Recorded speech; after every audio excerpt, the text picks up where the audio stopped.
You're listening to The Drew Yari Show.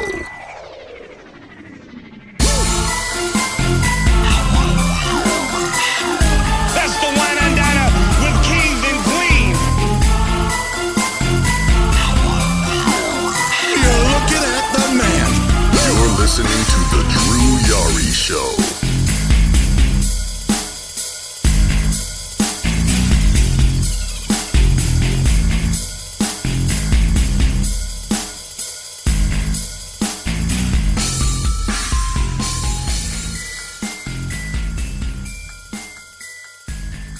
Hey, what is going on, guys? It is Wednesday. It's 9:10 p.m. Central Time here in San Antonio, Texas. And it's another episode of The Experience. And welcome back. And you already know who I am. I am Drew. And I am not 100%, but I'm getting there. And with me, as always, is the man himself. Dustin from Spinebuster Tees and SpinebusterTees.com. Nice. And we got a few things to cover. A big chunk of the show is gonna be predictions for this weekend, because we have two pay-per-views. Saturday is the King and Queen of the Ring, and Sunday is Double or Nothing. So sorry about the coughing. Again, I have to keep apologizing for that. I will mute my mic as much as I can. Yeah, let's get started. We usually start things off. We will do SmackDown, which was last Friday, and the King and Queen of the Ring tournament matches from last week. So we'll kind of breeze through these matches, or just card in general. So last Friday on SmackDown, you had Bianca Belair and Tiffany Stratton in the semifinals, or I guess quarterfinals, whatever you want to call it, for the Queen of the Ring. And this match did not disappoint. You had, I called it the future of the women's division in the present. Bianca is still Bianca. She's great. Tiffany has a long ways to go, but she's head and shoulders above most people on the main roster. These two are great. These two seem to match up pretty well. I think Bianca's a little, maybe in size, she's a little bigger than Tiffany. Tiffany's no slouch. She's definitely got muscle on her. This is a match I would love to see again on a pay-per-view sometime down the line, maybe a SummerSlam, what have you. And a lot of the storytelling going to the match was Bianca was hurt from the previous week. I believe she wrestled Candice LeRae, where she was, quote-unquote, had an injury to her leg. And the match was her, working on one leg and Tiffany going after the leg. Great storytelling. I loved it. Bianca is the sympathetic babyface that everyone loves, and Tiffany is the bitchy heel. And she did a great job working on that leg, but nonetheless, Bianca won as she should have. And she moves on to the next round. What were your semifinals? There you go. What were your thoughts on the match? Very good opener, great. Well, I won't say great, but very good women's match. This is what the King of the Ring is all about. You want to try to get over new talent, and obviously Tiffany's already with not only her character work, but also her in-ring ability. By the way, that this tournament is looking like right now, was the right outcome. So, very good opener. To your point, would like to see this again on the pay-per-view. I think these two can have a feud for years to come if they really want to go that way. Now that we're on Tiffany, let me ask you about this situation last week that has kind of died down. For anyone that doesn't know, so Tiffany Stratton, long story short, she posted a video on her Instagram story, where it was a video of her punching Jade Cargill, which looked like it was either a house show or SmackDown or whatever. And there was an audio in the video that said, quote unquote, I'm just, explaining what it is, black bitch, which I think is from a TikToker, I believe, like a famous TikToker or whatever. And of course, the internet being the internet, painting Tiffany as a racist and blah, blah, blah, blah. Which again is stupid as shit that you would even assume that. My theory, going along with it, was that I just think maybe somebody sent her Tiffany a video. And I know on Instagram, like, when people send you videos, you can just watch the video without the sound. And then when you click on it, you can hear the sound. My theory is that someone sent her this video and she's like, oh, that's pretty cool. And she posted it. And either she saw it herself or somebody told her, you might want to take that down. Do you know what's in the video? So, again, it's just a nothing burger. Just, the way I looked at it was just whenever you get famous, whether you're a wrestler, in this case, whenever you get some kind of like fame or whatever, you start to get over, there's that small little group of people who just want to see you fall just because they don't like you as a wrestler, which, again, those people are mentally ill. But overall, what are your thoughts on this situation? I don't care. I don't care. Doesn't affect me either way. Like, who cares? Like, is she gonna get reprimanded for it? No. Was it wrong for her to say that? Yes. But who cares at the end of the day? Like, okay. All right. Moving on. Next, in another King of the Ring match for the men's, you had LA Knight versus Tama Tonga. Before the match, LA Knight and Carmelo Hayes had a pretty interesting backstage segment where LA Knight talked about, or not LA Knight, but Carmelo was like, I was the number one draft pick for SmackDown, and LA Knight was like, Tom Brady was the last pick in the draft. You want to know who the number one pick in that draft was? Nobody cares. And I think I looked it up and I forgot who the name was. Then that's how little that guy matters. But Tim Couch or somebody? I don't know. But that's planting the seeds for LA Knight and Hayes feud, which I'm here for. But then you had LA Knight versus Tama Tonga in a decent match. I want to say decent. It was actually pretty good. It was a pretty good match. Pretty good, hard hitting, back and forth action. I like Tama Tonga. I didn't realize how small this guy was. And by small, I don't mean like Johnny Gargano small. I mean like he's like short.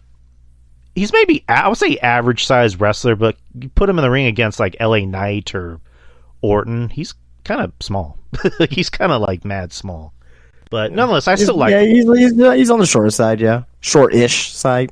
And apparently you don't feed him after midnight because he likes to make little gremlin sounds before matches. I think that's funny as shit, though, when he does it. But nonetheless, it was a good match. He had a good match LA Knight. Tama is starting to get over with the fans. The guy looks legit. His stuff looks legit. I expected Tama to win this. I wasn't crazy about him winning that clean. I don't know. I would have preferred it if maybe like the Bloodline interfered and distracted Knight, which I guess they technically did, but Yeah. But yeah, Tama Tonga won. He's moving on to the semifinals, like you mentioned. Thoughts on the match? Very good. Well, not very good, but pretty good. TV match. Right person won. Got no complaints. All right. And then, of course, there was another tease earlier with LA Knight, Logan Paul, which looks like I think that's a little bit more telling. Yeah, it's gonna be a SummerSlam more than likely. You win. You're not gonna have LA Knight, possibly win King of the Ring because he doesn't need King of the Ring. He can win possibly Money in the Bank, or he can win the United States title. And I think I think we've been saying for months that that's the natural progression for LA Knight is to feud against Logan Paul and win the United States Championship. So I can see that. I don't know if he's gonna win at SummerSlam. Because SummerSlam is in Cleveland, which is the hometown of Logan Paul, or maybe he wins it before then. I don't know, but we'll have to wait and see. Right. Isn't the whole thing with WWE is like nobody ever wins in their hometown? Well, that's the Vince McMahon era, right? Because Logan's also like a heel, so can you imagine him getting booed in his own hometown? Yeah, but. They're gonna boo. He's always talked about Cleveland fondly, though. It's not like, oh, fuck that place. Like unless he comes out, like they build up to SummerSlam, he's like, oh, I hate Cleveland. Okay, then that's different, you know. Right. But as of right now, like, I don't think there should be any reason why the fans should boo Logan Paul in Cleveland. Yeah, in my opinion, I don't know. We will see. Another Queen of the Ring match. You had Nia Jax versus Jade Cargill. I did not like the way this ended, and I understand why it ended the way it ended, because they're not going to have Jade Cargill and Bianca this early. That's a Mania match, more than likely. If I had to put money on anything, that's a Mania match. Kind of like how we discussed last week. You know, Gunther and Ilya is a pay-per-view match or a Mania match, more than likely. But the stuff with Jade's daughter, I thought was funny, where, you know, Nia got in her face and said, "Your mom sucks." I thought that was funny as shit. But the thing with the steel chair, where, you know, Nia takes out the chair and then Jade grabs it and hits her, I just went, I guess. Like, I guess you don't want to make Jade look weak already, and you don't want to make Nia look weak, but I don't know. I don't know how I felt about it. I mean, I understand why they did what they did with this ending. I just wasn't nuts about it. But, well, what'd you think? They need to protect Jade, and that's what they did. So I have no issues with it. It does make Jade look a little stupid to use the steel chair, but they could play it off as a rookie mistake, not knowing the rules or something like that. Right, but, and like, she can say, like, I lost my temper. She yelled at my daughter, and I let my emotions.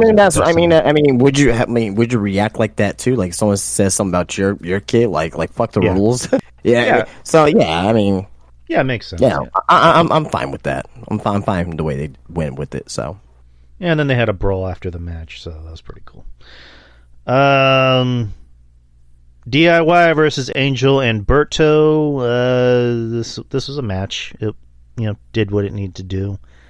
And I think DIY is wrestling for the tag titles next, if I'm not mistaken. Oh, did I miss something else? Oh, yeah. Cody Rhodes and Logan Paul had a contract signing. Logan Paul came out with his, I guess, his quote-unquote entourage and his quote-unquote lawyer to look over the contract for the match, which originally, as I think we discussed this last week, they made it out to believe it was going to be a title versus title match for the United States and WWE title. In this match, it was changed. You know, Logan Paul, you know, said, pretty much I didn't agree to put my title on the line, so I had my lawyer look over the contract and draw up a new contract, and that's for Cody's WWE title. And then Nick Aldis, you know, was about to lose his cool, and Cody said, "You know, I know you. I know that look. Go to the back and, you know, calm down. I'll handle this." And they're in Jacksonville, which I forgot about this. So they're in Jacksonville, you know, Cody's, you know, stomping ground, so to speak. So Cody ended up signing the contract anyway, and then they got into a big schmoz afterwards. So, yeah, it's just a WWE title, no United States title, which is good, because the fact that they're even entertaining the idea of it being title versus title, I'm like, why though? Why does Cody need that title? But yeah, that hypes up the what I'm assuming is the main event of King and Queen of the Ring this Saturday, actually. Jesus Christ. But thoughts on the segment? I don't really care. The match is gonna be great, but I don't care about. I'm not emotionally invested in the match.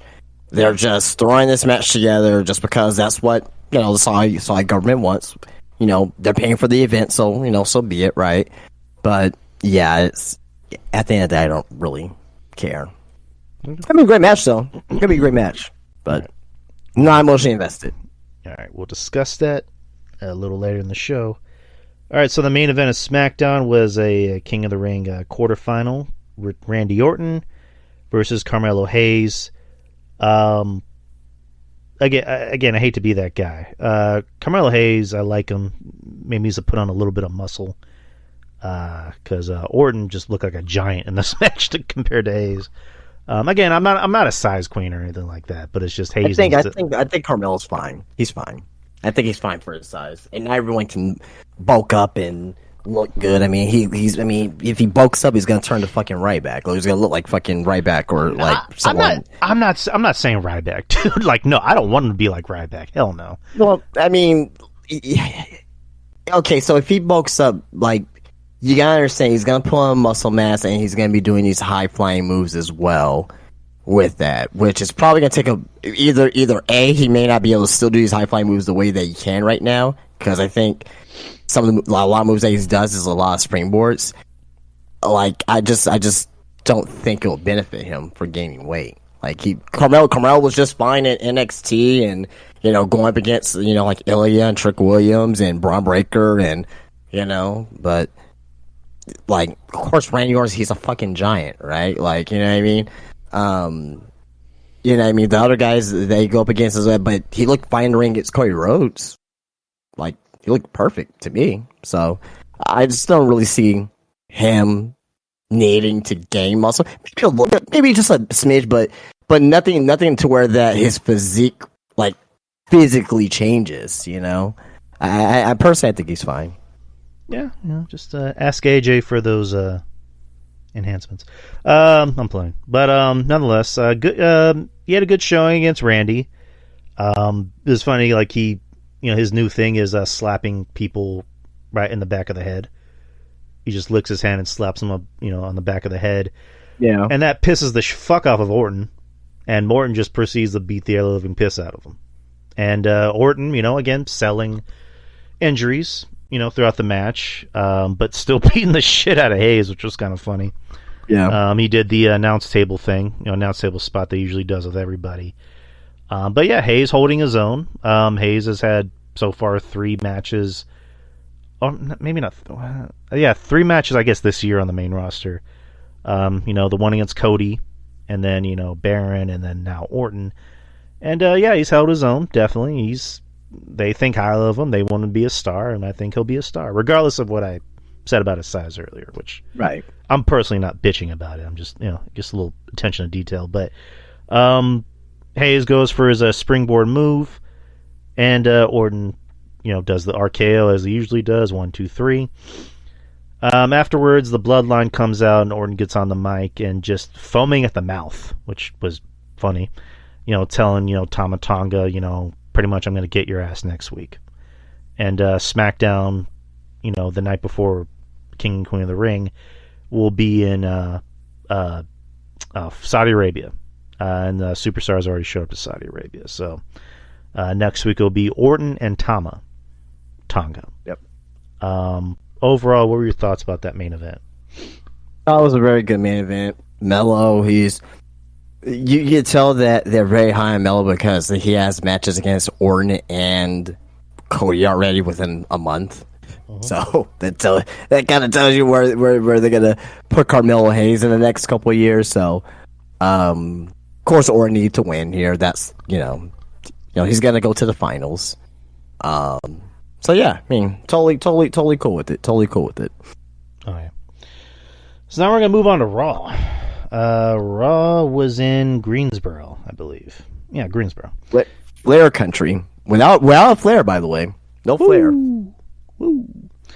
To begin the show, you had Sami Zayn cut a promo hyping up his triple threat this Saturday. And then he has a non-title against Chad Gable. Chad Gable brings out the Alpha Academy and again goes on to belittle them in front of the audience. Gets on Maxine Dupree, in which Maxine Dupree, we talked about the whole situation with people getting on her and criticizing her in-ring skills, and lately, to her credit, she was very tight-lipped about it. She didn't get on social media and do the whole how dare you thing. Like, she just kind of said, okay, I'm just gonna shut up and just do my job and get better. To her credit, she's gotten better. She's also getting. Told you. Hey, I like being wrong. I do like being wrong. But yeah, she's gotten better. She's actually gotten her facials down. Like when, Chad's belittling her. That was her big strength. Was the facials for sure. She always had that. In ring ability, that's another question, right? Right. But but I think she's really starting to come into her own character, and we'll see what happens for her. But again, as the point that I made out several months back, that what she had like less than 10 real matches in wrestling, and we're like shading on her for that. It's like Right. give the girl a shot. If she fails, if she ends up failing, she doesn't improve. Okay, let's criticize it, but she's let her see if she's improving, and it seems like she's improving. Not tremendously. She ain't gonna she's not gonna be EO or anybody like that. She's not Bianca Belair, but she's improving for sure. Yeah. But yeah, you're just very sympathetic, babyface, because you want to root for her, and it's like she's getting verbally abused by Chad, and you're like, fuck Chad. Like that's how great Chad is in this heel role. You're like, fuck you, don't talk to her that way. Yep. Like how dare you, sir? Even getting "you suck" chance, Chad. It's like, wow. Like he's like, again, love Chad Gable. He's working out well in this role. Another guy, Otis is getting over with the crowd. I mean, Otis was already kind of over. Now he's really over because fans are chanting Otis. I think they're gonna lead. I mean, obviously, there's gonna be like Otis turning babyface and all that. Not the same storyline. This is not the same storyline, but it has some characteristics of the storyline. Remember Daniel Bryan being the Wyatt family? Then, like, eventually, like, he, ended up turning on Bray Wyatt. It was only for a short time, but I feel something is like that with Otis, where it's like he's, being caught in a situation where, he wants to leave, he wants to get out, but he can't. And eventually, he comes to this breaking point where he leaves Chad Gable. But Chad Gable is going after the Intercontinental Championship, and we'll talk about this a little bit later, but I think eventually Chad Gable is going to get the Intercontinental Championship, and I think, not saying that he will win it, but I think there may be a few down the line before this and Chad Gable for the Intercontinental Championship.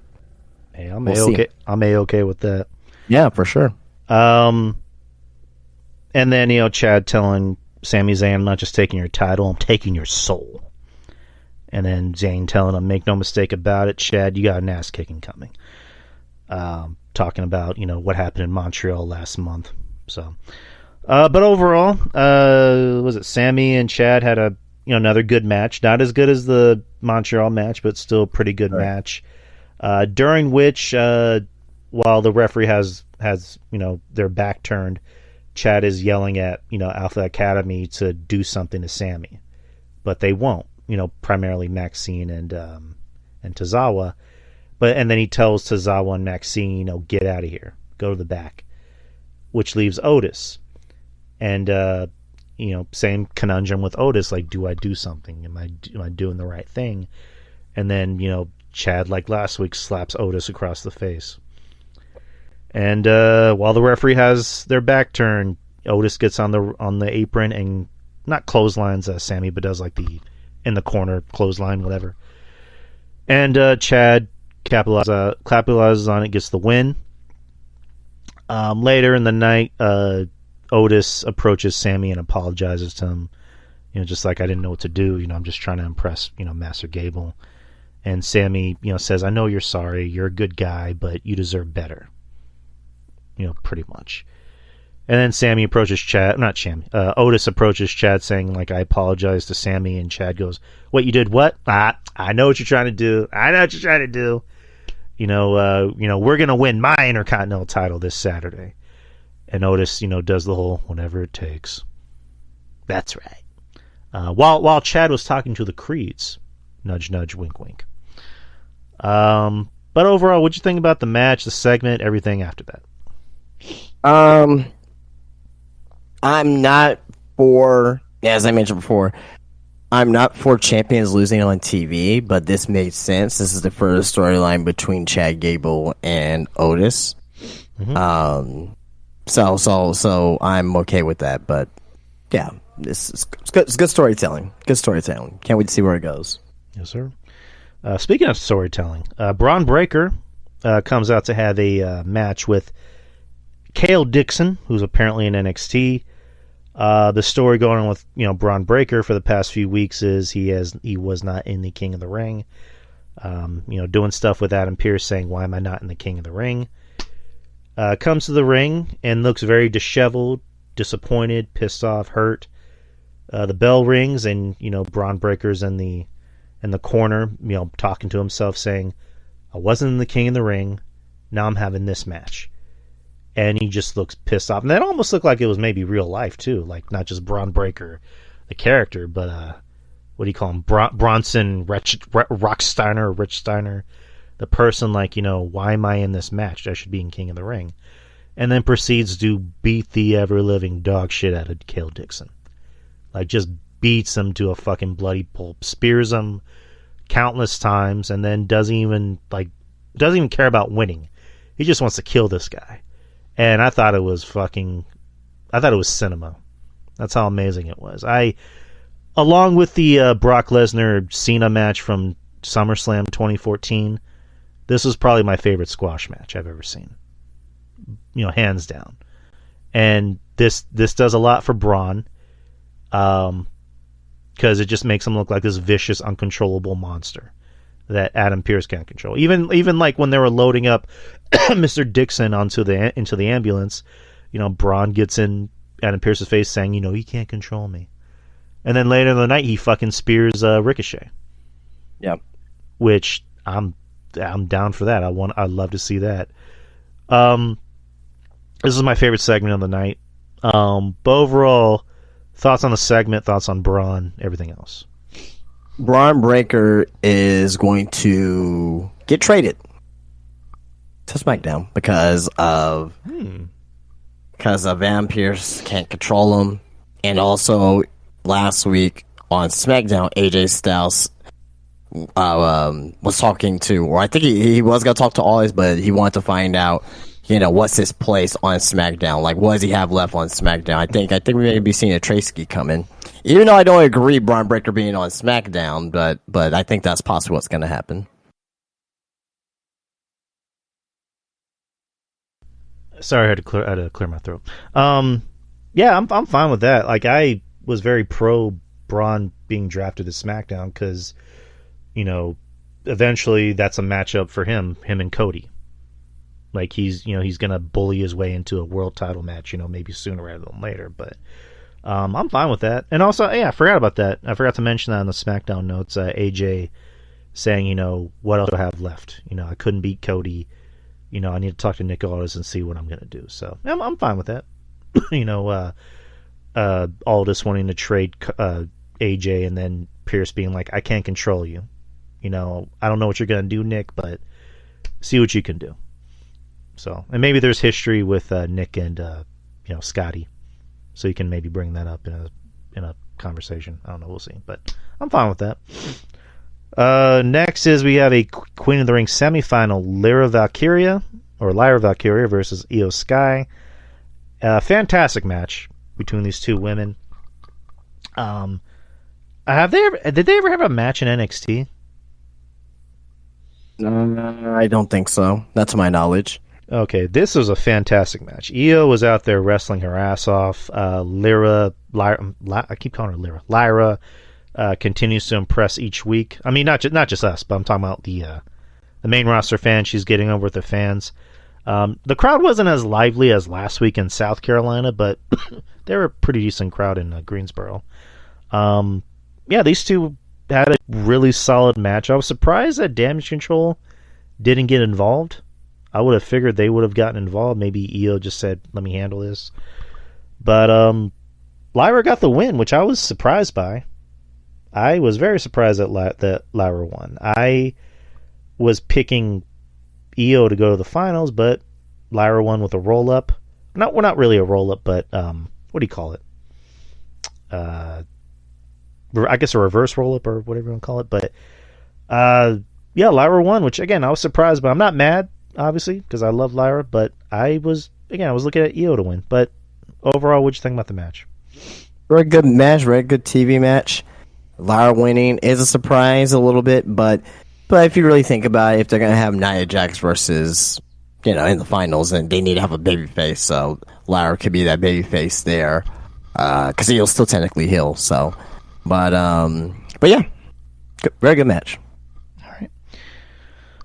Next is you had a World Tag Team Championship match, The Awesome Truth versus Judgment Day.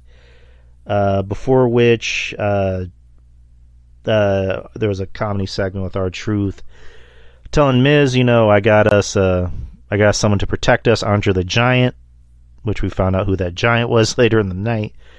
There's a segment with Judgment Day in the back where Carlito's still proving himself to the group. And as they're leaving, Carlito asks, Damian, what'd you think about that Knicks game? And Damian Priest, being a native New Yorker, turns around disgust, what's wrong with you? Which I chuckled a little bit at. Alright. And then, the match was good.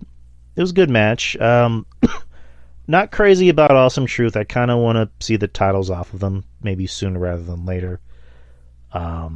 Wasn't expecting Judgment Day to win tonight. But yeah, during the match, you had Braun Strowman come out to kind of level the playing field and scare JD, because JD got in his face last week and said, "Don't get in Judgment Day business again." So and then they're gonna have a match next week. So that happened. Thoughts on the match? Yeah. Okay. All right. Yeah.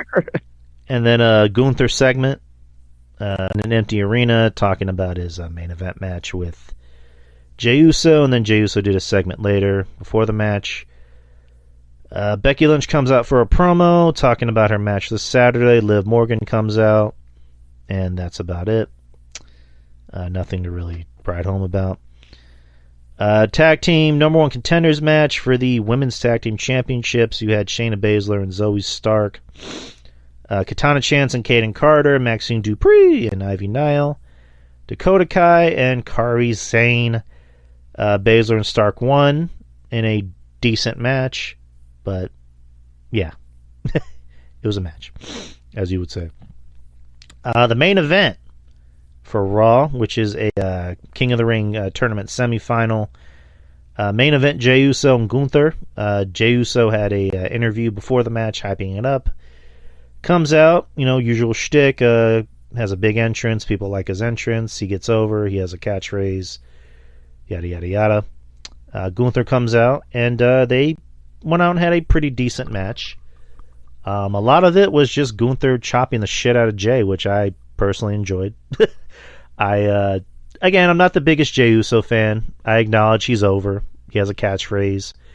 People love his music. They do the hand wave thing, which that is. The whole Firefly thing, I don't really get why that's connected to Jey, but whatever. But as soon as I believe JoJo said that, the family gave Jey the blessing to use the Fireflies to make it his officially. Right. So, I mean, if it's coming from the family, then who are we to say? Yeah, at true. that point, But yeah, as soon as the bell rings, it's a whole different ball game with Jey. But what can I say? They're pushing him. He sells merch. They love him. I can't bitch about it. Then Gunther comes out, and like I said, a lot of the match was Gunther chopping the shit out of Jey, which I personally enjoyed. But it was kind of a I wouldn't say a bad match. It was kind of a by the numbers kind of match where Jey did his thing, which is a lot of dives and super kicks, and Gunther did his thing, which is chop the shit out of Jey. And then there was a referee bump in the match, which at first I was thinking, are the Bloodline going to come out and fuck with the match? But no. The referee, I guess got bumped and pushed out of the way for a few seconds. And as Jey is going for a splash, he couldn't get the 3 count, and then Gunther puts him in a submission hold, a sleeper hold, and, Jey can't, I guess, raise his hand in time enough to get out of the count, but Gunther wins as we suspected, and I guess a lot of us wanted. And as soon as that happened, you saw the credits roll, and that's when the show ended. So, overall thoughts on the match? Well, it was a very good match. Very good match. Jey did very well in the match. with his I would say limited offense, but in this particular match he did very well. Gunther's Gunther. He's fucking fantastic. Best wrestler in the world. Definitely one of them for sure. Right person won. Jay didn't need to win. Because if Jay won, we will know what the fuck was happening on SmackDown on Friday. So, so I'm good with this, obviously, and I thought it was a good main event. I agree. The right person won. That was Raw, people. Let's kind of breeze over NXT for a bit, and then we'll get to Saturday. So NXT, as usual, was on a Tuesday, and they had a women's North American title qualifier. Jesus Christ, Thea Hale versus Fallon Henley, and I think was maybe the best match of that night, or of Tuesday. I mean, these two work well together. Fallon, I'm still not getting her heel turn. I don't know if I like her as a heel personally. And then Thea's Thea. Thea's people love Thea. I love Thea. She's gonna be a big part of the women's division in the next few years. Fallon, I think she can still be a women's champion by the end of the year, but again, I'm not really digging her heel turn personally. I mean, I think she's probably gonna win the fucking title. North American. Yeah, I think she'd be the first. I think she'd be the first women's North American champion. Right. I mean, but again, it's a long year, and she can still maybe be the women's champion. You never know, but nonetheless, a really good match, really good back and forth action. What the hell's his name? The big British guy. Ridge Holland. Ridge Holland, for whatever reason, is associated with Chase University. There was a bit in the match where Fallon is going for a steel chair, and then Ridge grabs it. I thought, maybe I'm being too dark, I thought there was going to be a bit in the match where they're doing a tug of war with the chair, and he accidentally hits Fallon in the face with a chair. That's just kind of how I thought, but that didn't happen. I mean, it's part of his character as far as being a accident when it happens. So yeah. I mean, but that's more of because Fallon is a heel, so like that would get like a. I don't think it'll get the reaction that would be looking for, though. But solid idea, though. Solid idea. Right, and then Fallon gets the win by disqualification. So, but nonetheless, Fallon won. Afterwards, Jasmine Nix came out and laid out Thea Hale with a Pele kick, I guess in revenge for Jane, who's been out with a broken nose. He'll quickly miss Jane. And then Ridge Holland and Riley Osborne argue in the back, and they're about to have a match next week. So, yeah. NXT Tag Team Championships. Nathan Frazier and Axiom versus The Family. In a, again, pretty good match. A lot of the match had a lot of Gaga.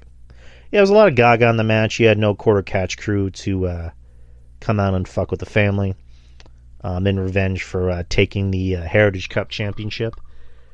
But nonetheless, a pretty good match. Afterwards, you had the Good Brothers, the OC or whatever you choose to call them, take out Axiom and Nathan Frazier. So I guess now they're in line for a tag team title shot. I don't know what you think. Yeah, I think so. I think that's going to happen at the next pay-per-view. All right. Next is have the veterans put over the new team, and I think it's fine. Yes, sir. Next is you had a number one contender match for the North American title, Wesley versus Josh Briggs versus Joe Coffey. Joe Coffey was inserted in the match after it was revealed that he was taken out, or he took out Ivar. Ivar was supposed to be in the match, and then Joe Coffey took him out, quote unquote. Ivar is actually dealing some injuries, so this is a way to write him off television.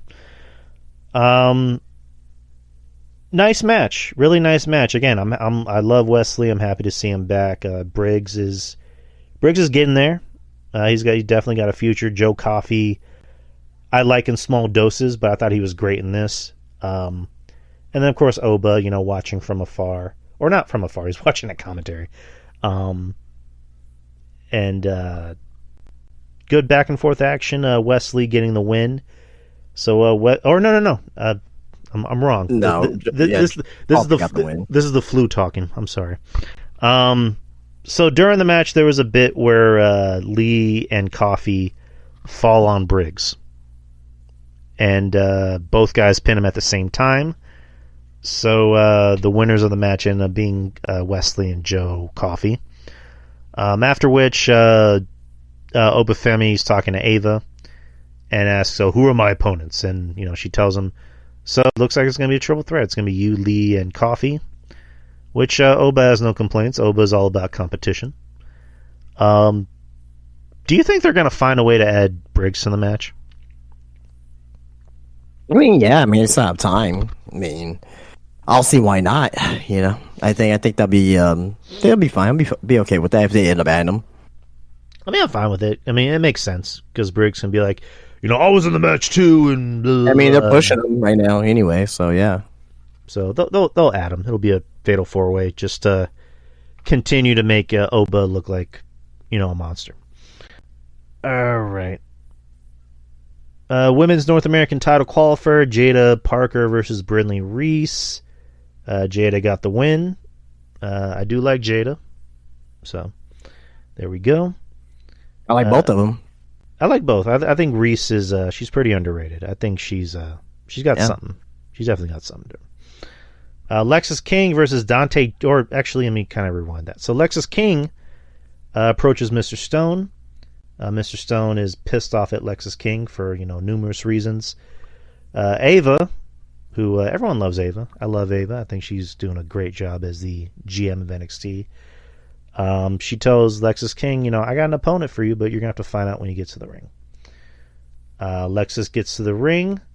Robert Stone comes out, thinking that he might be the opponent, but no, he brings out his opponent, which is actually Dante Chen. Yep. Dante Chen has been making a name for himself on Level Up, which I have not been watching. I know our good friend RJ, swears up and down about Level Up, so I need to give Level Up a watch. But yeah, Dante Chen... Pretty good hour to waste, you know what I mean, after SmackDown, so... Right. Dante Chen comes out to a pretty big reaction, which I was kind of surprised by, but yeah, good for him. He's got a look. He's obviously very talented, and people like him. So what else can I say? He comes out to wrestle King, and as expected, Chen gets the win with a roll up. Yeah, they obviously see something in King, and now Robert Stone is going to be his manager, from the way it looks. So kicks it off with a win. So, any thoughts? It was fine, but I do like Dante Chen and Lexis King as well. So, they are but with Chen Wayne though, having him with Robert Stone, that's gonna be interesting because everyone that Robert Stone has managed is fired. So we'll see. Yeah, Chelsea. Which Chelsea came back. So, next is he had a segment with Trick Williams calling out Metaphor, not knowing what's going on. And then Gallus comes out for whatever reason and takes out Trick Williams, and then Javon Evans gets involved. Or Javon, I'm sorry. I keep calling him Javon, I don't know why. Javon, J-E, Javon, comes out to help out Trick, but he gets laid out too, so... I don't know. I know we've talked about it probably 1,000 times. I still have no idea what they're doing with Trick, and he just won the title almost a month ago. I think you said it that he's feuding with Noam, but I don't know if that's the case anymore. I don't fucking know what's going on. But one thing I will say is,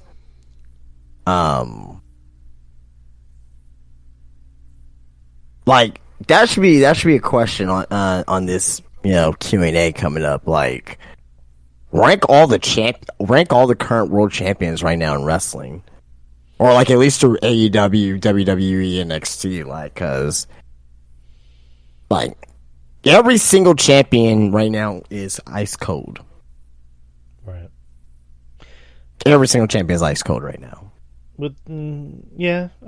Every champion's ice cold right now. Trick, unfortunately being probably the coldest. I don't know, man. I don't know. I'd probably say maybe Swerve. Well, no, I meant Swerve. I'm sorry. Yeah, Swerve is definitely ice cold. Trick is just like they made a deal about him winning, and they haven't really. There's a pay-per-view coming up in 2 weeks, and he doesn't even have a match. I mean, Cody is kind of like, I don't want to say ice cold, but I would say at least he's doing something each week when he comes out. Yeah. But with him, I mean, but it's nothing meaningful though. Right. It's very like ho hum. If that's Priest, like Priest is just Jesus.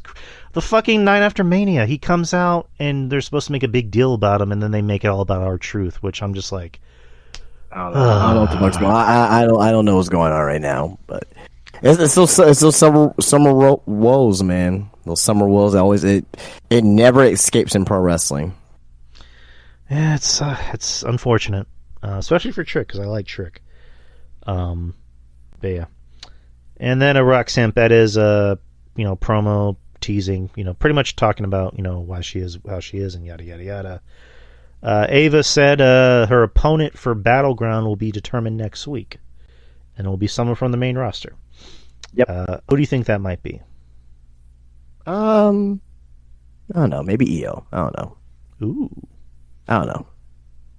I mean, it's got to be a face. So who's a good face? Who's someone on the main roster or women's division that's kind of a big deal but not doing anything? I mean, Becky's already doing something. Obviously, Bianca's doing something. Bailey's doing something. I don't know. We'll find out next week. I don't know. I have no idea. I really don't have any aim I can. Maybe Kiana James. Oh boy. Just an NXT match. Like I don't want to see Natalya. No. She's already it'll be a good match, but like I just don't want to see it. Like, and that's probably who it's gonna be. You know what? You know what will be good. I don't know how good the match will be, but it will get a nice reaction. I think Zelina Vega. It'll get a good reaction. Nah, I'm good. I'm good. No, why not? You don't like Zelina? I no, not really. I like her as a manager. I don't like her as a wrestler. Oh man. Well, I mean, Naomi. I was actually thinking Naomi. I mean, that wouldn't be bad. I mean, that'd be great. Yeah, that wouldn't be bad. I mean, Naomi's good. She, I mean, I think it would kind of piss a lot of people off because, like, their whole thing is like, Naomi's just putting people over. Now it's like, yeah. What'd you think was gonna happen? But yeah, if it's Naomi, I'd be fine with that. I can fuck some. There's not a lot of names. Not a lot. It's not gonna be Raquel. It ain't Rhea Ripley. No. It ain't Nikki Cross. Like we're scraping the bottom of the shit barrel here. Zelina Vega. So it's really gonna be Zelina Vega, Naomi, or Natalya. Those are the three names. Yeah, but Natalya already has a thing going on NXT with what's her name? That's true, but I don't know. Those are the names I can think of. I mean, we're not gonna say Liv Morgan, right? No. Or Shayna Baszler, or I mean, I know she has some. Well, I mean, obviously she has the match with Low Vice, so that's not gonna happen. So it's like Dakota Kai, like Dakota's a heel, the heel versus match. Asuka's a heel versus heel match, like, I don't know. We'll find out. It'll probably be someone we're not thinking about. All right, speaking of Natalya and Shayna Baszler, the main event at NXT was a tag team match. Shayna Baszler and Lola Vice versus Natalya and Carmen Petrovic. Petrovic. Shayna Baszler, telling Lola Vice, just when we're out there, don't focus so much on dancing. We're fighters. We gotta act like fighters. But Lola Vice, just wanting to be sexy. Oozing sex appeal. She's not afraid to hide it, but she also reminds everybody, I'm a badass. I was in MMA. I beat the fuck out of bitches. So, And then Natalia and Carmen Petrovic, two native Canadians, and it was a pretty good tag match. Lola doing the opposite of what Shayna told her not to do, which is dancing and twerking and shaking her ass. Which, Anyways, honestly, I think Shayna's right. Well, it's too much. Hey. Do it every now and then. You don't gotta do it all the time. Like, hey, I'm fine with it. Well, of course you are. Well, no, I get it. Of course you are. Everyone else on social media, but like, if we're talking about, keep her serious as a character, like, that's how people get turned into fucking, start wearing fucking clown makeup. Even though, it's not the Vince McMahon era, but like, you get my point. I get what you mean, and I get what Shayna means, which is, eventually, like, you gotta take this shit seriously. So, I don't know. I think one of these days Lola will definitely do less, dancing and all that. Yeah. But a little bit now and then. That's totally fine. But just as like coming in your crutch, like keep that on social media, which is fine. Totally fine on social media. But nonetheless, Natalia and Petrovic won, which made sense, because they were doing a lot of losing, so they had to get a win in. Especially Petrovic, who I'm starting to like. After the match, Vice turns on Baszler, and they get into a big schmoz, big brawl. Ava tells him, you want to have a match, you're going to have a match at Battleground. And then Shayna says, to hell with that. NXT, Underground. So they're going to have an NXT Underground match at Battleground, which is going to be in the UFC arena, forgot what it was called, which makes sense. Since it's a UFC arena, you can have a UFC-esque match. So I'm fine with it. But that was NXT. Thoughts on NXT? Good show. Yes, sir. So what happened on Dynamite tonight? It was shit. Did you watch? I did not. Then why are we talking about it? Move on. I heard it from pretty much on everybody on social media that it was boring. I guess. I did like the bloodbath. Right. But all right. So to quote Justin, tonight was shit on AEW Dynamite. Is that an accurate statement? Sure. All right. But that's the AEW report. I don't know what you want to say about Dynamite. It's like it's become like it.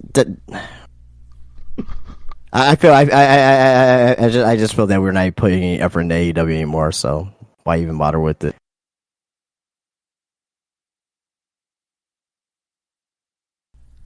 Yeah, that was Dynamite, peeps. So let's move on to Saturday. We're going to talk about the pay-per-views. King and Queen of the Ring. This Saturday in Jeddah, Saudi Arabia at the Jeddah Superdome on May 25th. So far, there are 5 matches. Yep. I don't know. I'm guessing maybe there might be another match added, or I don't know. Maybe keep it at 5. I think it's all you need is 5. Yeah, it's the Triple H formula, so I don't think another one's needed. They can add another one, but I don't know if it's necessary. And the fucking Mavericks one. I know you're happy about that. So, anyways, King and Queen of the Ring. Let's talk about it. Right. Let's start. King of the Ring. Jesus Christ! King of the Ring tournament final. Men's side. Gunther versus Randy Orton, or I'm assuming is going to be Randy Orton. Yes. It doesn't matter, but Gunther's gonna win. They could do Randy Orton, but like, does Randy need it? He's a he's a over 20 years veteran. Like, he doesn't need that. I think it's more set for Gunther to win. Now the main question is, what does the winner get? Did they explain that for this tournament? What does the winner get instead of just being the king? You know what I mean? Do they get a shot at the World Heavyweight Championship on their brand for SummerSlam. That should be a thing. But to me, though, I think it's, we're still in May right now, and I think it'll be too early to determine that. So, I just hope that this is not a thing where it's like, oh, you're the king and nothing happens. So, I think they really need to make it a point next year, if they do it again next year, of that the winner does get something. So, but whoever comes out, most likely Randy Orton, Gunther's gonna win. It should be a good match. I think it should be a really good match, though. Yeah, I mean, it's the whole point of it. It's a dream match, Gunther versus Randy Orton. Orton, 40. He'll be 44 this year, and it'll be the year anniversary of him, becoming the youngest World Heavyweight Champion. When he beat Benoit at SummerSlam.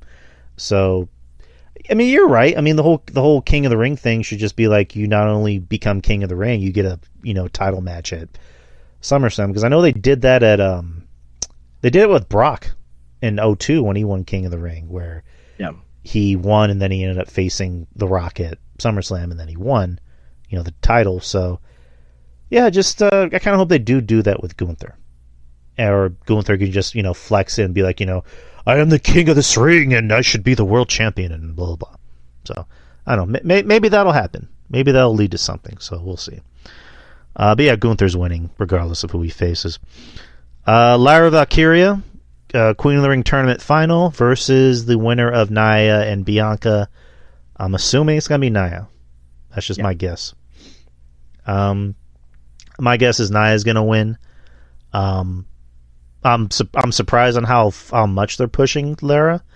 I don't hate it because I like Lyra, but I'm a little surprised that she's this far in the tournament. But it's gonna be Nia. It just makes sense, Queen Nia. I mean, they usually give King of the Ring to a heel, except for Xavier Woods from a few years ago. But thoughts? I think Nia is going to the finals. I think Nia is going to win, and they're going to use that. I think Nia is literally going to take the Queen moniker seriously more than Gunther. And she's going to be, hey, I'm the Queen of the Ring, Queen this, Queen that. Which, it's a prediction. I don't want it to happen, but it's going to lead to Charlotte Flair coming back. She's going to I'm the Queen, and it's going to be Charlotte versus Nia, and that's what's going to happen. I don't want it to happen, but that's what's going to happen. Yeah, just that's basically the whole thing with Charlotte is that I don't want it, but it's going to happen. Even though Charlotte is actually great in the ring, but it's she gets kind of shoved into a lot of storylines. But oh well. Women's World Championship: Becky Lynch versus Liv Morgan. I got Liv Morgan winning. I got her too. I think because Becky's contract's coming up. Apparently, she hasn't re-signed as of yet, according to last report. So, but I think Liv Morgan winning is the right thing to do, and you'll just have Liv Morgan go on this long, dominant reign, and eventually when Rhea Ripley comes back, there's your match. Got a built-in storyline, got a built-in feud, and you don't have to do Rhea versus Becky again. You can just do Rhea versus Liv Morgan, and Liv Morgan drops the title to Rhea. Yeah, they gave it to Becky for the time being because she's Becky. She's old, reliable. You needed a star or somebody with I guess star status to kind of put that title on when Rhea left. So yeah, she's gonna drop it to Liv, and then like you said, she's more than likely gonna take some time off with her contract situation, which she's gonna resign, by the way. But I'm all for Becky taking time off because she's been kind of overused and she's been a little stagnant as of late. So taking some time off, I think, will do some good for her. Same thing with Seth, but for Seth it's different because he's legit hurt, so he's gonna be out for the end of the year. But it'll do them both good. But yeah, I have Liv winning this, and she's gonna have her title reign until Rhea comes back, and which apparently is gonna be sooner rather than later. So I'm assuming SummerSlam, from the way it sounds, but we'll see.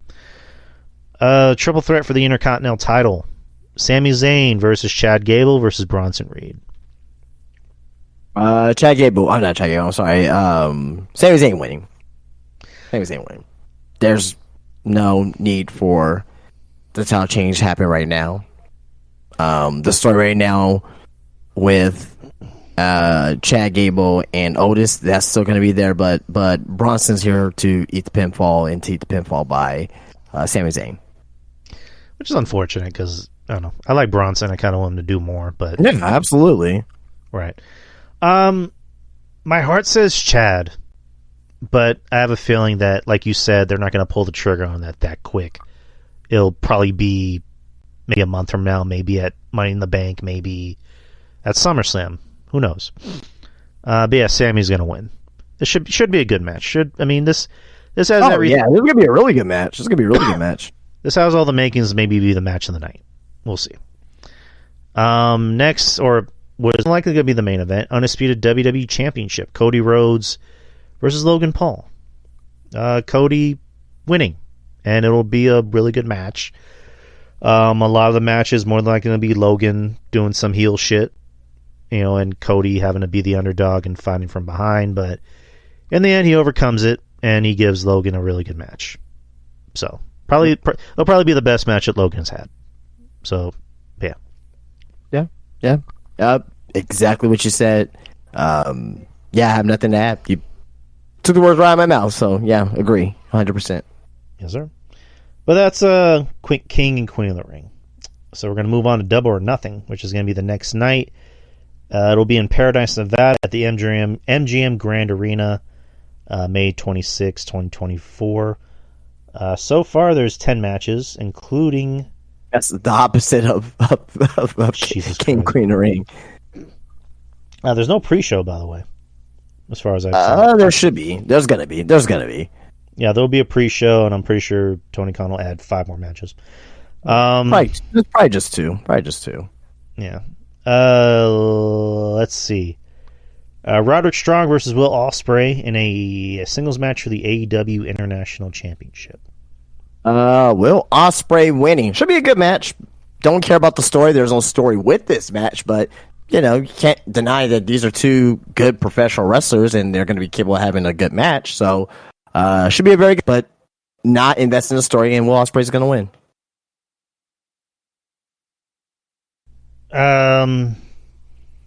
Who you said you picked Will Ospreay to win, right?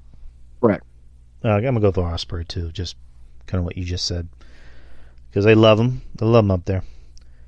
Singles match for the AEW Women's World Championship: Timeless Toni Storm versus Serena Deeb. Toni Storm. Yeah, Toni Storm's going to win. She's one of the best things going on in wrestling right now. It's like her promos are fucking hilarious and great at the same time. One of the bright spots of AEW for sure is Toni Storm. So, Serena, I like Serena too. Yeah, I have no issue with her, but she's not winning the match.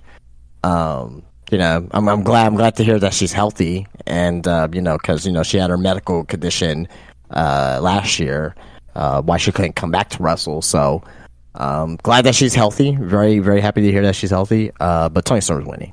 So, there's that. Barbed wire steel cage match for the AEW TNT Championship: Adam Copeland versus Malachi Black. I might watch this. This should be fun. I want to say Malachi so bad.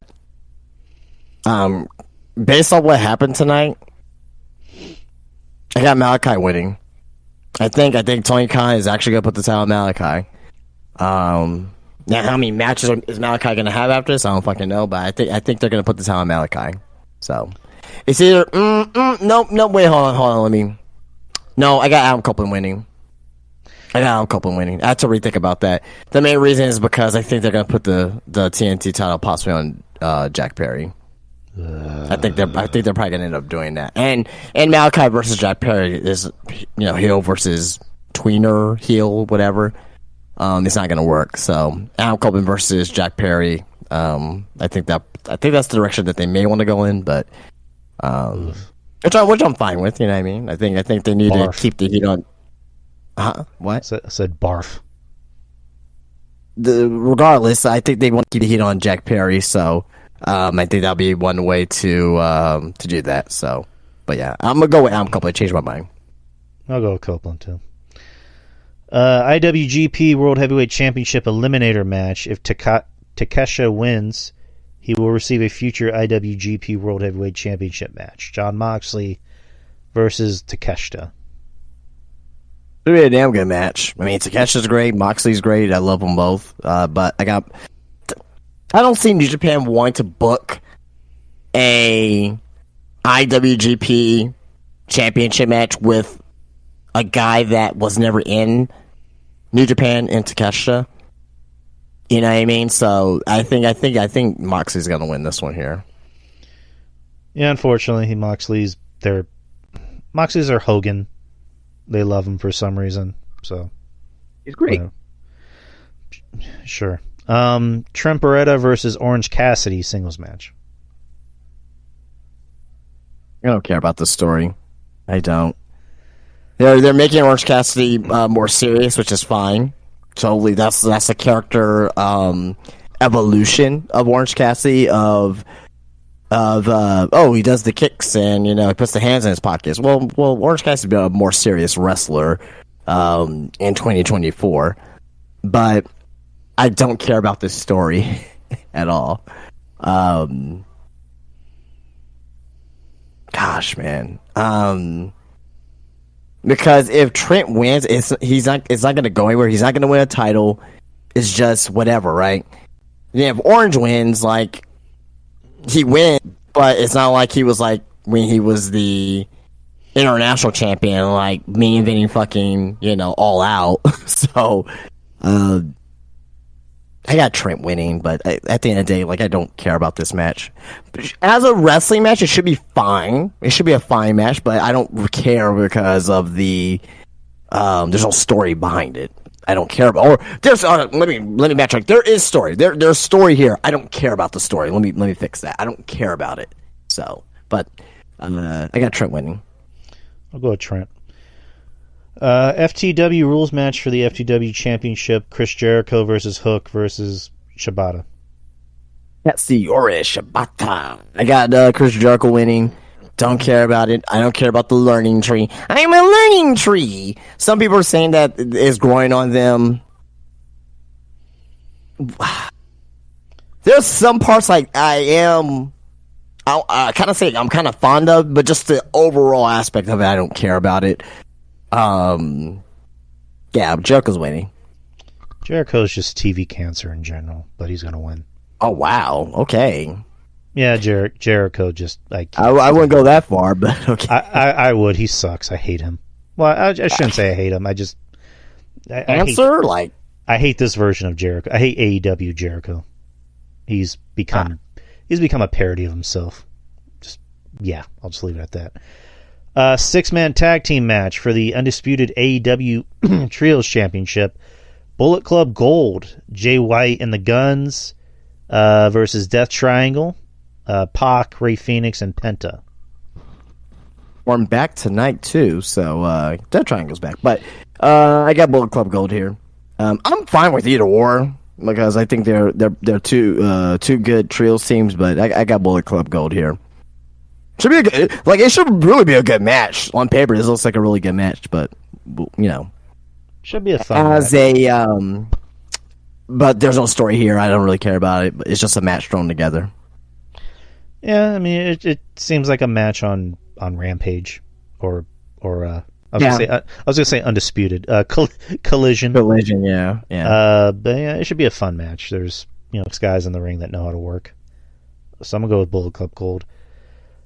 Singles match for the AEW TBS Championship, Willow Nightingale versus Mercedes Moné. I am very torn on this match. I think this match should main event the show, personally.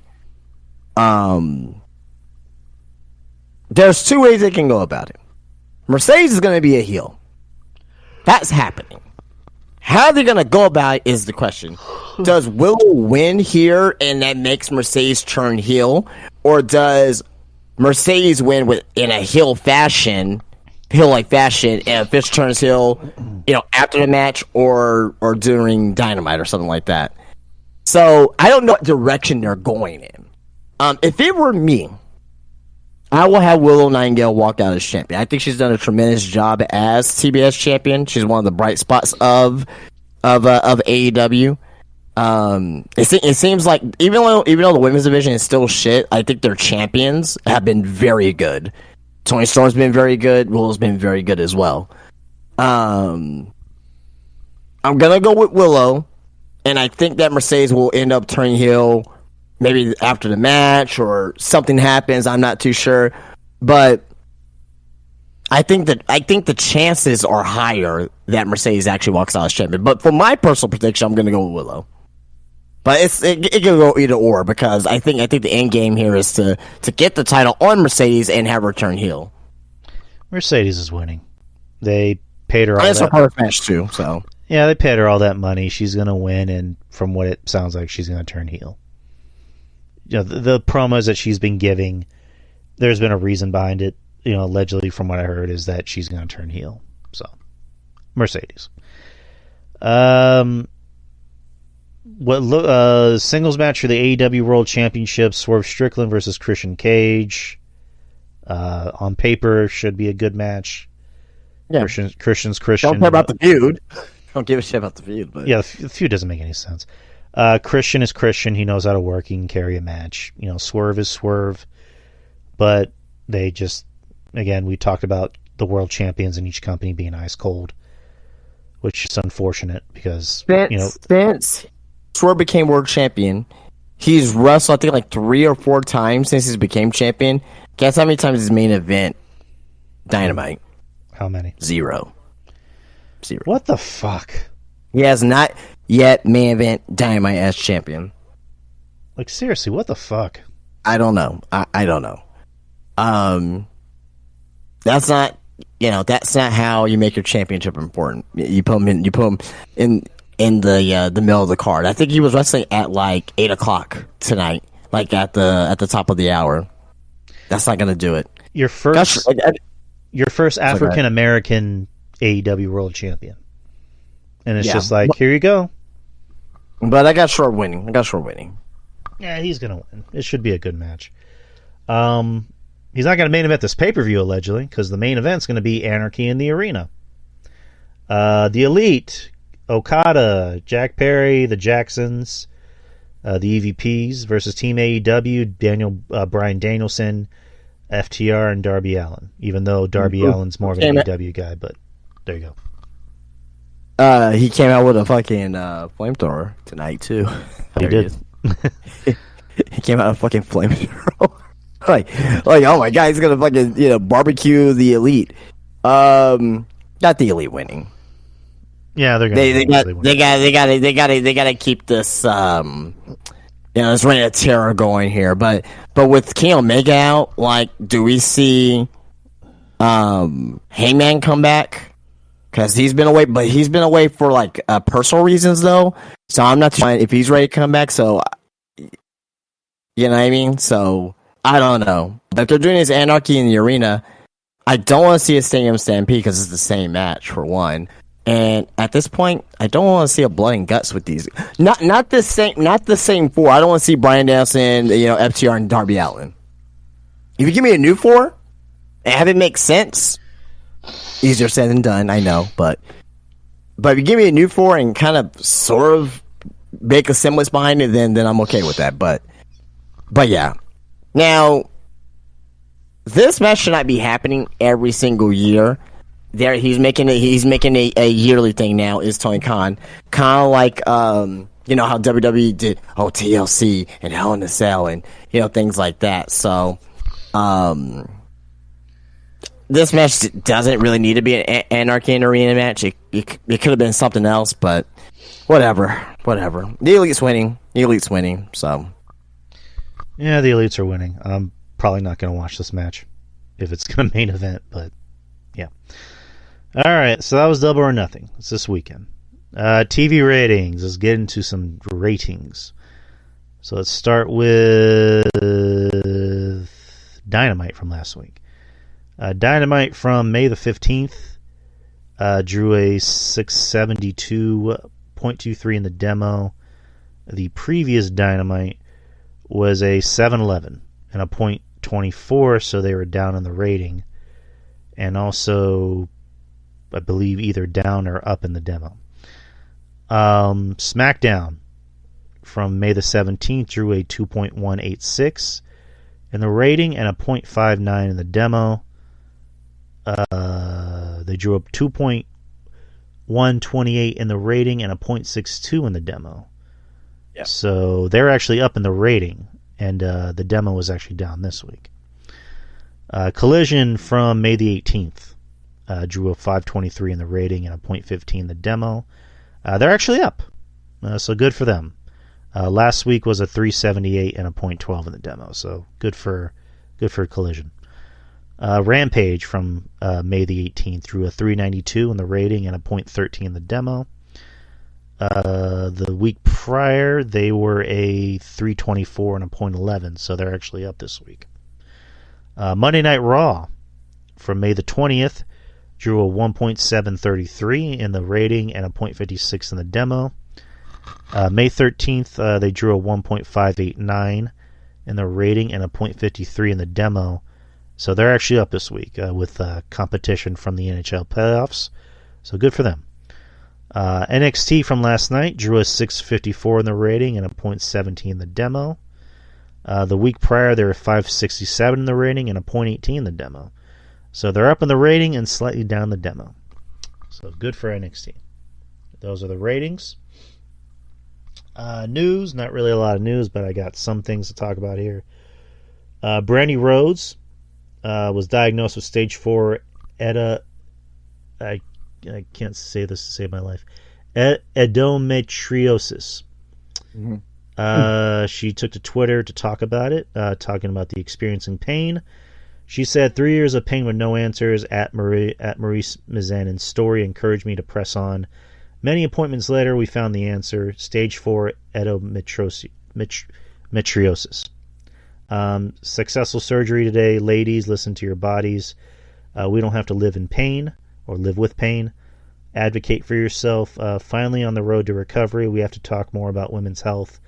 Love you at Cody Rhodes. I am blessed with your love. I have no idea what this metriosis is.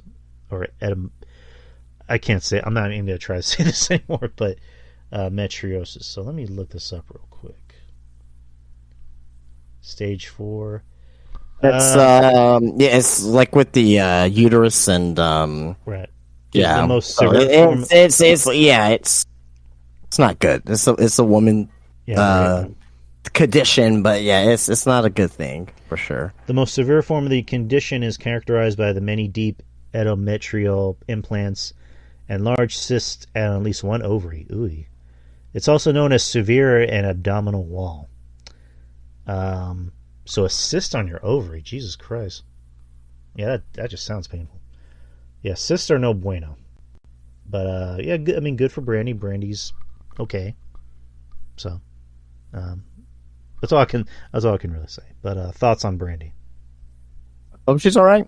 I hope she's okay. I hope she has a proper recovery. It's not good. And, I just hope, and pray that. Now, I'm happy that she was able to have a baby with with Cody, because knowing that she's been going through all this stuff here, I think it would have been very difficult for her to have a child. So right. It's good that they have Liberty now, and which I'm sure is having this. I'm sure is more than worth it for her at this point in time. So having Liberty, right? Yeah, so it's like with Carmella, with Corey, where she, I forget what the medical term was. It was a miscarriage, but it was like this was like a medical term for it. But and then eventually she, they were able to have a baby together. So good for them, and also good for Brandy. She gets a lot of flack for different reasons, but I mean, Brandy's a sweetheart. I've always liked Brandy. She's, from what it sounded like, she was good for that for AEW. It sounded like she was kind of keeping the women's division together, and then when she left, she, it went the way it went, allegedly. So, but good for Brandy. She's okay. Julia recently. Julia is on the shelf for the time being after suffering an injury during the inaugural event of Rossi Agawa's new promotion. On Twitter, the Marigold promotion shared the unfortunate news that Julia suffered a wrist injury during a tag match at the first Marigold event. Due to her injury, Julia will miss the upcoming Hana Kimura tribute show on May the 23rd, which is actually tomorrow. Kimura took her own life in 2020 after being the victim of her. That's technically later tonight. For Japanese wrestling fans, like the show probably starting like in a couple hours. Yeah. Julia will also miss upcoming shows for the time being. There's no word on when the former NJPW Strong Women's Champion will be back in the ring. Julia appeared at WWE NXT Stand and Deliver in 2024, or a few months ago, and is expected to join the WWE fully later this year as part of the WWE NXT brand. Despite this, it has been reported that WWE will allow Julia to compete a handful of times a year for Marigold as part of a promotional agreement between two sides. Sorry. I guess from the way it sounds, it's not that. I guess her injury isn't that serious to the point where WWE isn't worried about her missing. She's in the cast.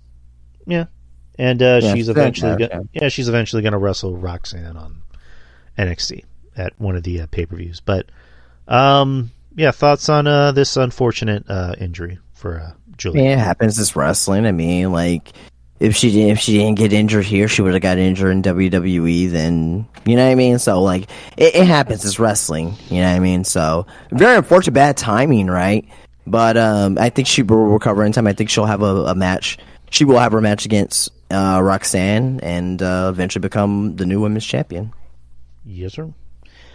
Last bit of news: the the Von Erich brothers, Marshall Von Erich and Ross, had talked about, that they plan on signing with a major promotion soon.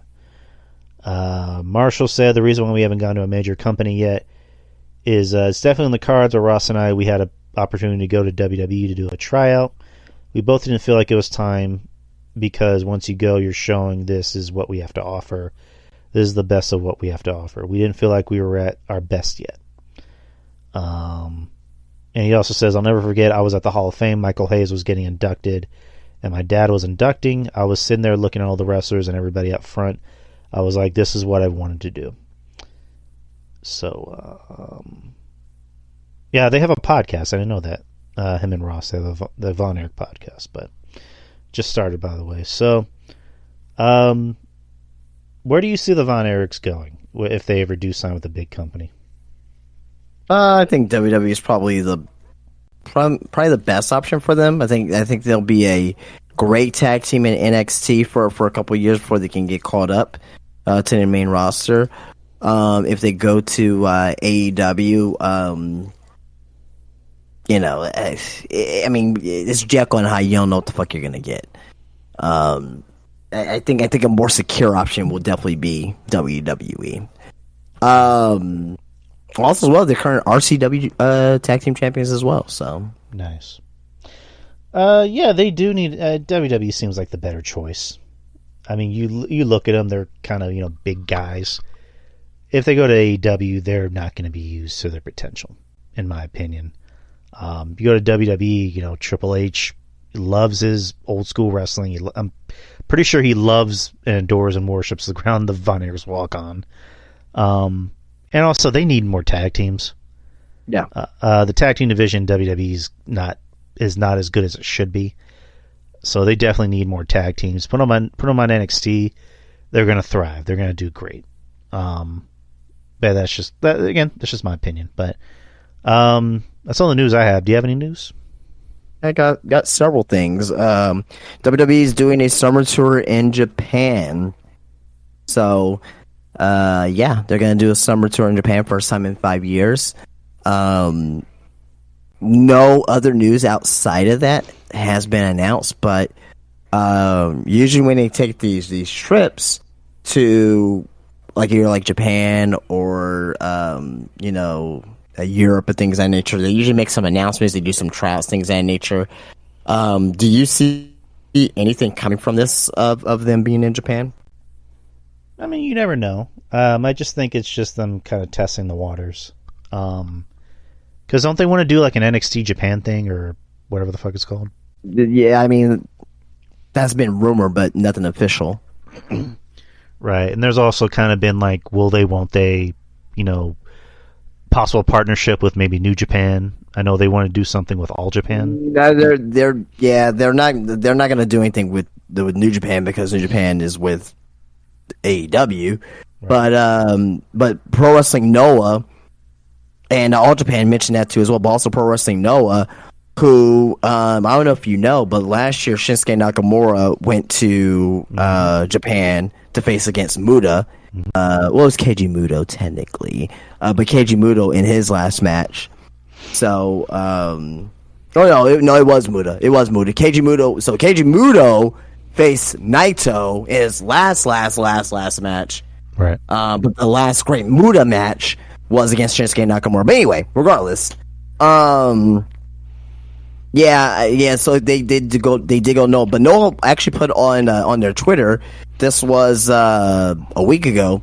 It says new announcement regarding the appointment of the new president, Target, and it puts in quotation strained relationship with WWE. So I definitely think there's gonna be something there, as far as maybe talent relation, talent exchange or whatnot. Also, Marty Gold. You were just talking about Marty Gold, Rossy Ogawa's promotion. He was there, and again, I mentioned this as well. Everyone's mentioned, oh, Julia's there. Rossy Ogawa was there too. That's huge. Rossy Ogawa's like the fucking, he's like the Triple H over there for women's wrestling in Japan. So it's a huge thing because I see talent being exchanged. Obviously, Julia's coming over, and they, in the contract, they're like, hey, go finish what you need to do over there in Japan. Come over when you're ready, pretty much, right? But I can see for their Marty Gold shows, and they're gonna have for their next Marty show. I think it's gonna be in Sumo Hall. I can see someone like Kairi Sane, Io, someone like that actually, wrestling on one of their shows. Not Asuka, because Asuka hates Rossy Ogawa's guts, but yeah, I could definitely see something like that happening. And you also mentioned of NXT Japan. Maybe that's the thing. I think they may want to do a premium live event there. I think that's more on the cards now more than ever because they went to France, they're going to Germany, they're going to Scotland. So I think Japan's definitely in the play of cards right now for sure. They did it in it was 2016 for the Beast in the East special. July 4th, I remember that. Finn Balor, beat fucking Kevin Owens, and the fucking Japanese streamers came in, which is so real. It was one of my favorite entrances of all time. Of Finn Balor coming out, but yeah, I really think that WWE and Japanese wrestling, I think there's gonna be something going on. There's gonna be news and notes definitely coming from this summer tour for sure. Yeah, it makes sense. I can definitely see a pay-per-view in Japan. It seems like something they've wanted to happen for the longest time since 2016. Yeah, for sure. All right, I don't have a ton of other news. We'll just breeze by this, and if you have any thoughts, let me know. Sure. But there's no news outside of this here. Athena, she injured her left leg while wrestling on the ROH portion of Thursday night's AEW Collision tapings, saying it's a pretty serious injury. Athena, however, did stay in character after the bout upon leaving the ring. Did not put any weight on her left leg and hopped out while being assisted by the referee and another staffer. So apparently Athena's injured. I haven't heard anything else about her injury. So, she's been the ROH Women's Champion for so long now. Probably the main, I will say probably the main positive about ROH is Athena for the most part, So, but anyway, wish her a speedy recovery. I don't know if you have any thoughts about her injury or thoughts about that. Sucks for her. So hopefully she comes back quick. Yeah. All right. Speaking of injuries, Eddie Kingston. Eddie Kingston confirmed he suffered tears to his ACL, and meniscus, as well as a tibial fracture that will require surgery. While Kingston had hoped to be back by AEW's All In, his post-surgery will likely mean he'll be out closer to 9 months. Kingston commented, "This is part of the game. Injuries happen. I will be back." And he did injure his leg in a match against Gabe Kidd.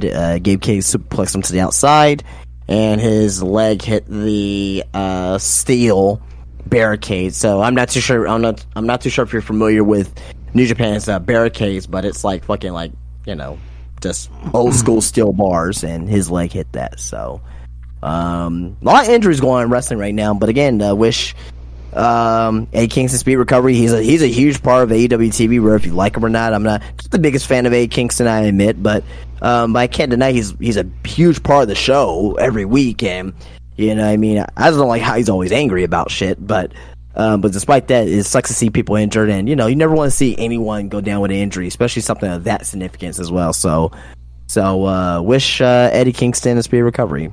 Any thoughts about the injury of the torn ACL, meniscus, and tibial fracture for Eddie Kingston?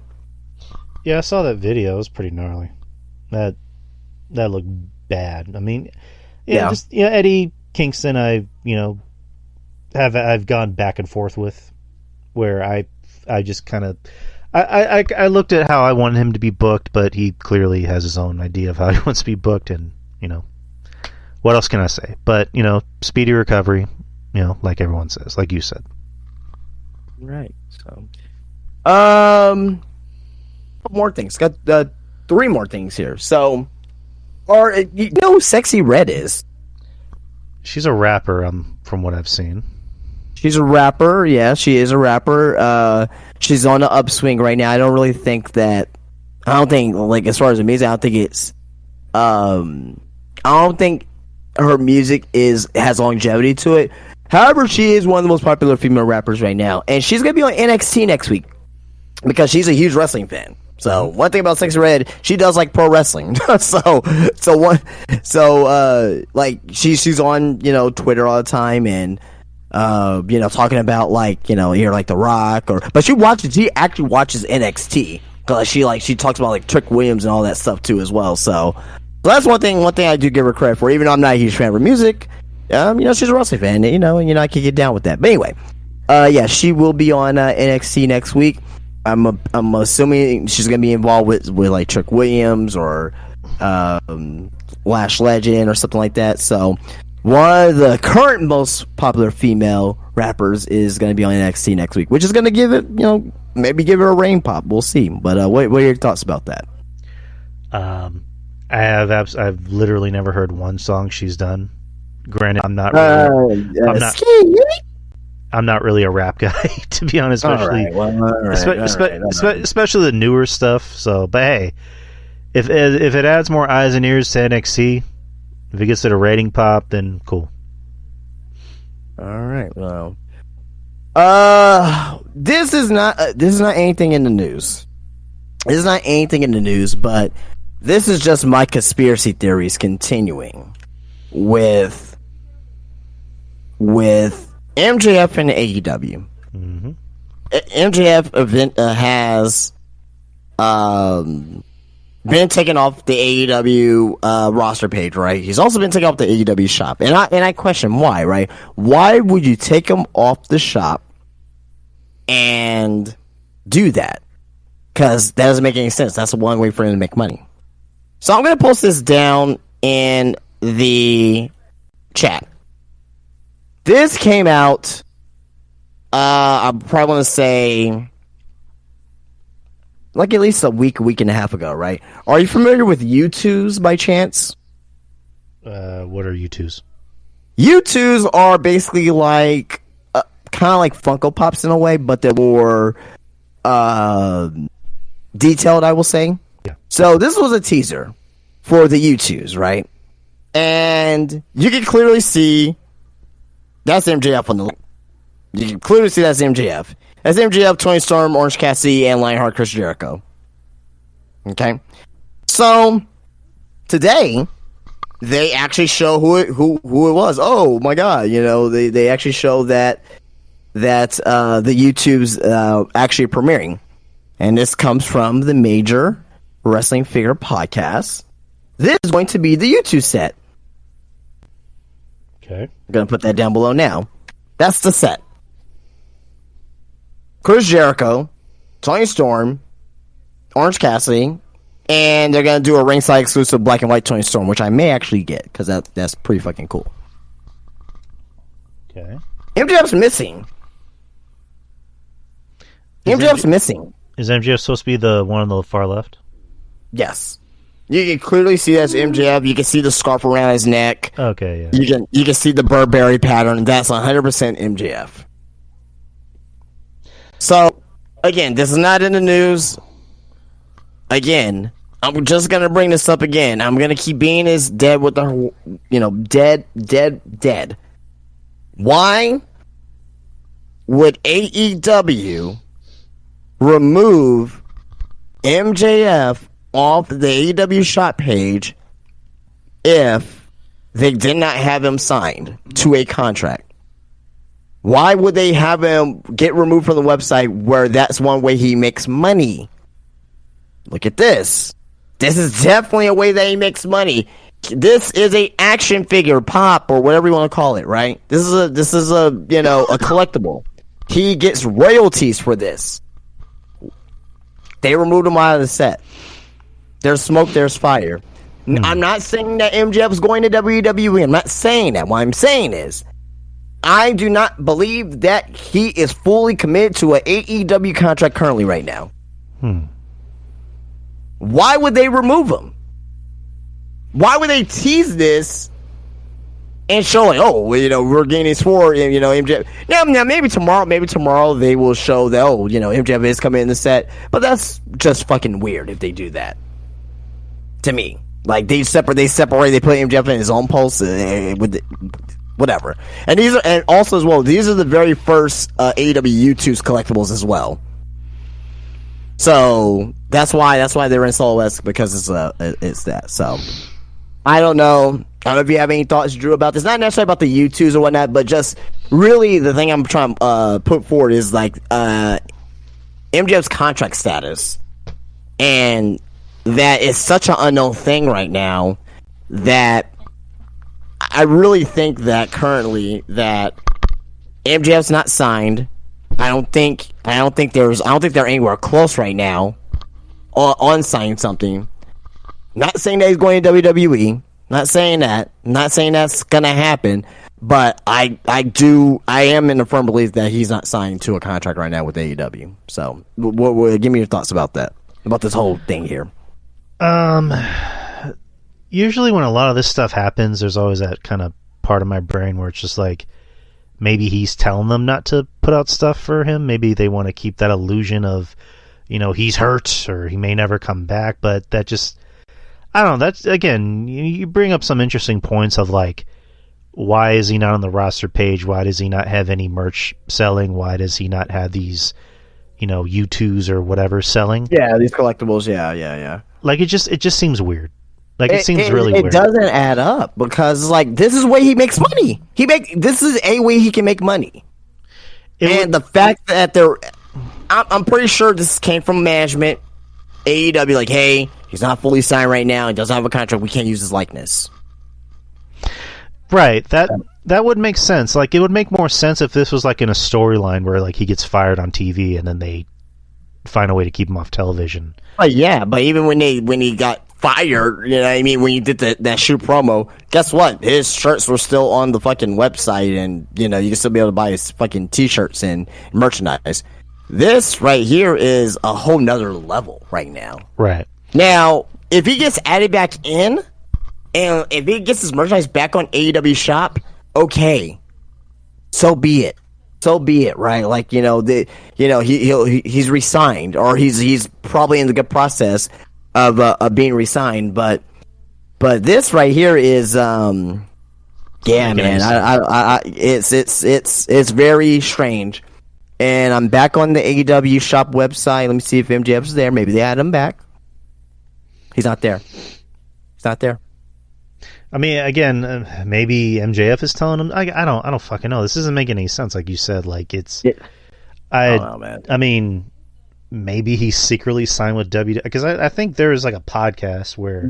I mean, maybe he is. Maybe he is. We don't know. I think Keeping It 100, Conan's podcast alluded to that. Maybe he might have secretly signed with WWE. Maybe he is. Maybe I wouldn't be surprised if that were to happen. Right, like a lot of Cody guys are more than likely going to WWE. You know. Oh, Ricky's gone. Ricky already has a parking spot available. And Ricky's gone. And if Wardlow has any brains, he'll go too. I've been calling this out. I don't know how long now. I've been calling this out for months. And the fact that this happened keeps my narrative. It makes my narrative stronger, if anything. But I mean, yeah, I thought. Sorry, go ahead. I'm sorry, like, you know, he's been very quiet on social media except for the whole thing with The Rock, where, you know, The Rock bought a painting from his ex, and, you know, MJF replied back, and yeah, but like he hasn't posted anything on Instagram, Twitter, anything at all. So I don't know what's happening. So as far I thought it was a very interesting to bring up, very interesting conversation, because I don't think anyone else in the IWC, YWC is going to bring something up like this. We'll see what happens. That's all I can really say. All right, and our last bit. Guess we got married over the weekend. All right. Angel Parker. They tied the knot. Over the weekend. Oh, yeah, got married. Yeah, got married, and Ruby is pregnant. She is showing. You know, again, wasn't kayfabe. It was a complete shoot. She is showing, and I mean, you know what? That I'm happy for them. You know what I mean? Like, you know, I know we're not huge AEW fans, but yeah, that's stuff like that's cool.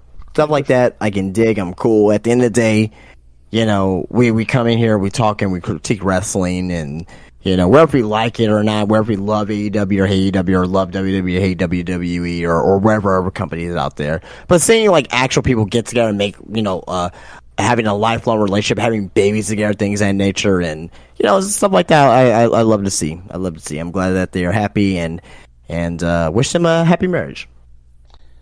I wish them nothing but doom and gloom. I'm playing. Good on them. Happy for them. A very unique looking couple. But yeah, good for them. They seem very happy, and congratulations to our Ruby. She's gonna be a mom. And then that's pretty much all I was gonna say. Good for them. And bad on Sarah Rowe for apparently farting on Liv Morgan in the ring. What? So there's a story, and again, it's just a stupid story. Liv Morgan.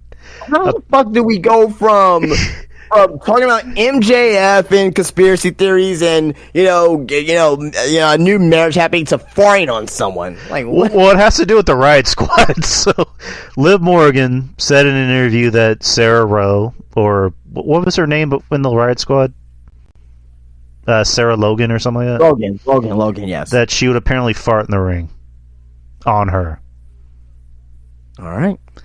Tony Khan apparently released... I've never said on that. Tony Khan apparently released a statement saying none of our wrestlers fart in the ring. I can guarantee you that. He said that? No, I'm playing. All right. But it sounds like something you would say. I don't know. That's the day cool taking over. But anyways... That's all the news we have, peeps. That's it. Yep, done. That, peeps. We had a nice little show tonight, and like we mentioned earlier, this Saturday will be a Q&A and also be a review, or I guess a review and a Q&A show. The review being for King and Queen of the Ring. It'll be at 9 p.m. Central Time as usual. And if you haven't already, get your questions in. If you already put in questions, I guess put in more questions. Make it fun. Make it interesting. And then, of course, Sunday is the Double or Nothing. Next Wednesday, we discussed there's not going to be a show. I will have prior commitments. Do you still want to do a show that week, like on a Tuesday, or what's a good day for you? Nah, we'll skip. That's fine. Okay. Yeah, that'll give me time to go to the gym because I haven't had time to go to the gym.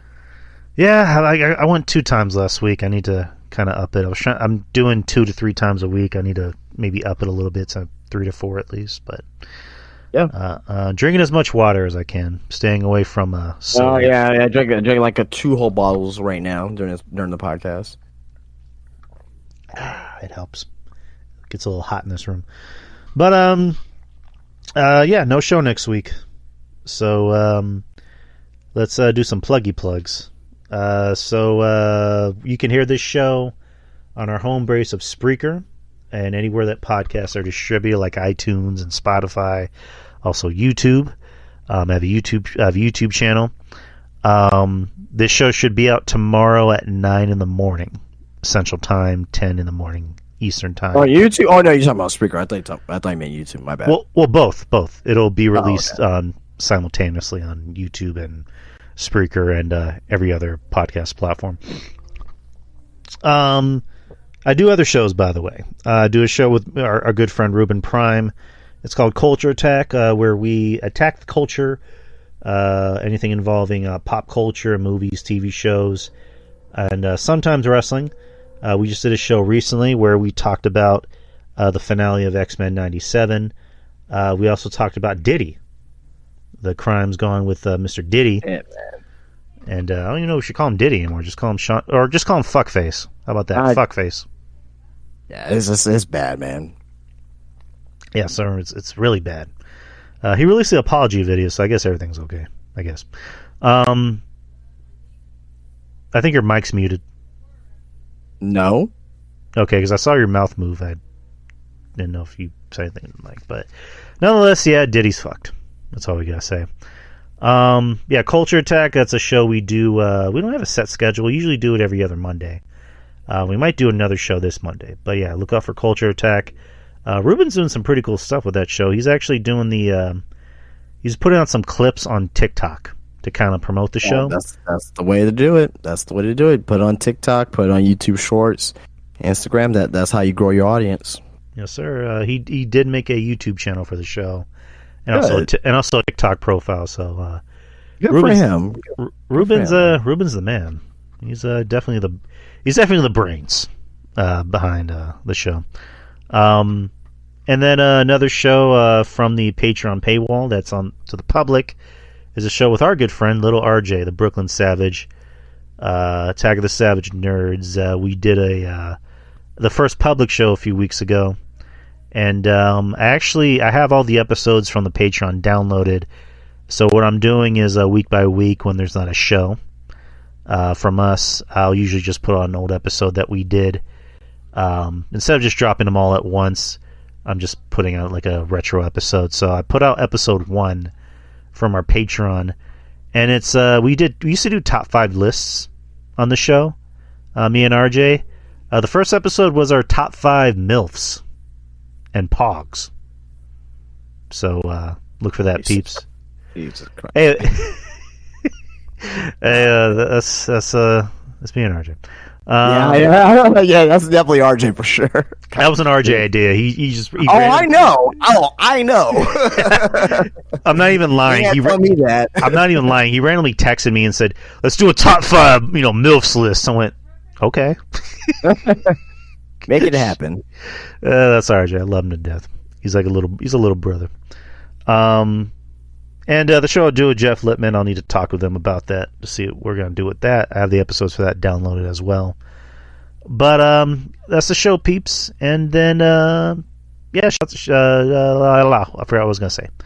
Justin, talk to him about Spinebuster Tees. Yes, just Spinebuster Tees, SpinebusterTees.com, Spinebuster Tees on Instagram, Spinebuster Tees at Wonderland of the Americas. But you guys know what I have available on SpinebusterTees.com. Have a lot of rare designs on the website. About 20-ish designs on the website that you guys can definitely take a look at, including Job of the Year. Just in time, you can buy this shirt.